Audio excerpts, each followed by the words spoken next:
আরে যা শালা, বৃষ্টি তো থেমে গেল, এখন কি হবে? আরে আবার বৃষ্টি নামছে।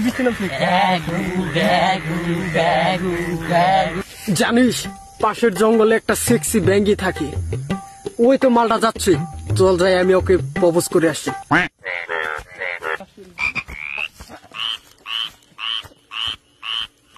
এই ব্যাঙ্গি, চল তুই আর আমি মিলে 1,99,000 ব্যাঙ্গাছি তৈরি করি। দুর্বল কামটা করলো কি? যাই। কি হলো ব্যাংক ভাই, মালটা পটলো? দুর্বল, ওটা কোলা ব্যাংক ছিল, আর আমার তো দরকার সোনা ব্যাংক, আর ও আমার কাছে কি পাত্তা পায়? আর আমি কোন বংশের ব্যাংক জানিস তুই? হ্যাঁ আসছে। Hello, খড়কোনা bank? ও আচ্ছা, থাকো ডার্লিং, আমি আসছি। চল আমরা দুইজন পাশের ডোবাই গিয়ে পচা মাছ খাই।